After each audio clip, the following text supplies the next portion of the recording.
আজ হলো ঈশান জবরদস্ত কিষান ধামাকা শো। সূর্যকুমার যাদব আর ঈশান কিষানের দুর্দান্ত পারফরমেন্সের ফলে আজ নিউজিল্যান্ডের বিপরীতে ইন্ডিয়া 15.2 বলে, মাত্র 15.2 বলে 208 রান, পাহাড় সমান রান চেজ করে ফেললো।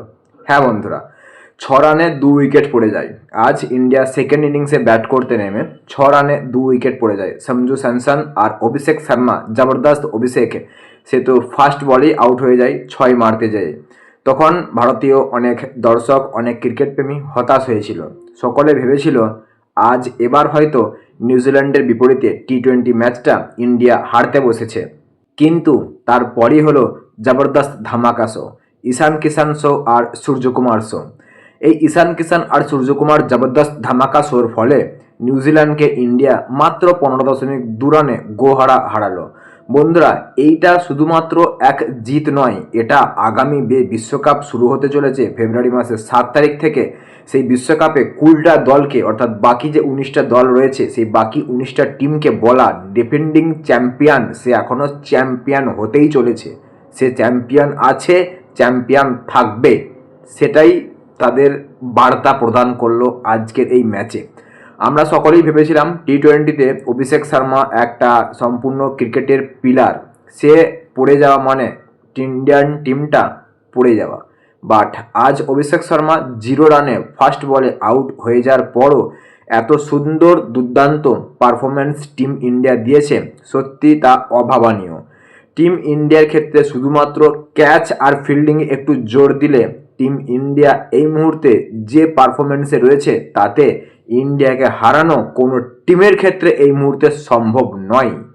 তো এই যে কন্টিনিউ ধারাটা বজায় রেখেছে, ইতিহাসে কখনোই রিপিট হয়নি পরপর সেম দল দুটো বিশ্বকাপ জিতবে।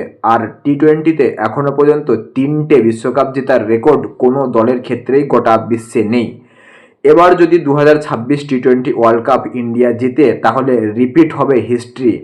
গতবারের যে বিশ্বকাপ জিতেছিল টি-20 2024-এ ইন্ডিয়া সাউথ আফ্রিকাকে হারিয়ে, এবারও ইন্ডিয়ার কাছে এক সুবর্ণ সুযোগ সমস্ত দেশকে হারিয়ে সেই বিশ্বকাপ নিজের দেশেই রাখা, আর তার সাথে রেকর্ড সৃষ্টি করা 3টে টি-20 ওয়ার্ল্ড কাপ জেতা। হ্যাঁ বন্ধুরা, তোমরা ঠিকই শুনেছ, ইন্ডিয়ার কাছে এখন রেকর্ড করার এক সুবর্ণ সুযোগ।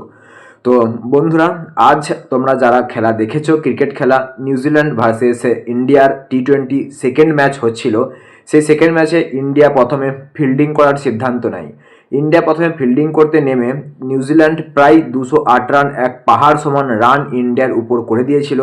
এই রানটা চেস করা প্রথমে খুব একটা সহজ ছিল না, কিন্তু ঈশান কিষান আর সূর্যকুমারের দুর্দান্ত পারফরমেন্সের ফলে সেটা সম্পূর্ণ ইজি হয়ে যায়। আর এইভাবে সুন্দর রান চেষ্টাই হচ্ছে সতর্ক করা সমস্ত বাকি দলকে যে আমরা 2026 বিশ্বকাপ চ্যাম্পিয়ন হব। নেক্সট যেটা তোমাদের বলার বিষয়, বাংলাদেশ। বাংলাদেশ ইন্ডিয়াতে খেলতে আসবে না 2026 টি-20 বিশ্বকাপ, কারণ তারা ইন্ডিয়াতে খেলতে আসার জন্য নিরাপত্তার অভাব মনে করে। সেই সমস্ত দেশের মানুষরা, বাংলাদেশের মানুষরা সবাই নিরাপত্তার অভাব মনে করে ইন্ডিয়াতে আসা মানে। আরে ভাই, তোরা যখন নিরাপত্তার অভাবই মনে করিস, তাহলে মুস্তাফিজুর রহমান, সাকিব আল হোসেন, এরা যখন আইপিএলেতে, বাংলাদেশের যারা প্লেয়ার আইপিএলেতে খেলতে আসছিল, তখন তাদেরকে কেন মানা করিসনি যে ভাই ইন্ডিয়াতে খেলতে যেও না, নিরাপত্তার অভাব রয়েছে, ইন্ডিয়ার মানুষ আপনাদেরকে নিরাপত্তা দিতে পারবে না? ওরে বাবা, মানে যাচ্ছে তাই যা খুশি মনে আসে, তারা খেলতে আসবে না, এটা নাকি তাদের জিত হয়েছে। বিশ্বকাপ জেতার থেকেও বেশি আনন্দে রয়েছে তারা, ইন্ডিয়াতে তারা খেলতে যাবে না, এটাই তাদের কাছে জিত। এদের মাথায় কি রয়েছে ভগবান জানে, মাথায় কি মস্তিষ্ক রয়েছে না অন্য কিছু রয়েছে, সেটা এখন দেখার বিষয়। হ্যাঁ, সেটা অবশ্য হওয়ারই ব্যাপার, কারণ দুটো একমাত্র দেশ যারা অকৃতজ্ঞ দেশ গোটা পৃথিবীর মধ্যে, এক বাংলাদেশ, এক পাকিস্তান। ইন্ডিয়ার অকৃতজ্ঞ দেশ দুটি, যেই দুটি দেশের ভালো ইন্ডিয়ার কোনোদিনই সহ্য হয় না, আর নিজেরাও ভালো বা তারাক্কি করতে চায় না। অন্য কেউ ভালো করলেও তাতে তাদের হিংসা হয়। অকৃতজ্ঞ দেশ। এই ইন্ডিয়ার বিসিসিআইয়ের জন্যই ওরা 2002 সালে আইসিসির পূর্ণ সদস্য হয়েছিল ক্রিকেটেতে, ইন্ডিয়ার জগমান ডালমিয়ার দৌলতেই। সেই অকৃতজ্ঞ দেশ ইন্ডিয়াই সাপোর্ট করেছিল বাংলাদেশকে সেই সময়, যে হ্যাঁ আইসিসির পূর্ণ সদস্য হবে, বাকি কোনো দেশ সাপোর্ট করেনি।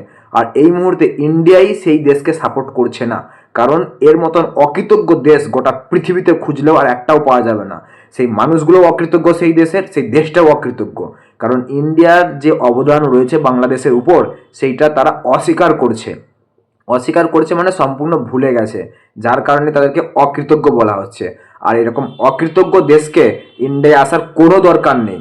বাংলাদেশ পাকিস্তান দুটো দেশই চাই আমরা, তারা যেন বিশ্বকাপ না খেলে, তারা যেন কোনো ভালো করতেই না পারে, কারণ তারা দুটো অকৃতজ্ঞ দেশ, বেইমান দেশ, তাদের মানুষরাও ঠিক সেই রকমই। তো বন্ধুরা, ওই দুটো দেশ যদি বিশ্বকাপ নাও খেলে তাতে কিচ্ছু এসে যায় না আইসিসির, তাতে কিচ্ছু এসে যায় না আমাদের ইন্ডিয়ান ক্রিকেট টিমের, বিসিসিআই এর কিচ্ছু এসে যায় না। ওই দুটো দেশ যদি ক্রিকেট ওয়ার্ল্ড কাপ না খেলে তাতে দেশের জন্যই ভালো, ওরা না খেললে ক্রিকেট।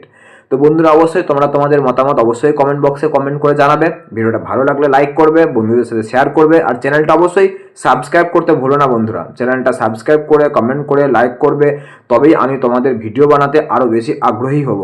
ভিডিওটা শেষ পর্যন্ত দেখার জন্য অসংখ্য ধন্যবাদ বন্ধুরা, সাথে থাকবে।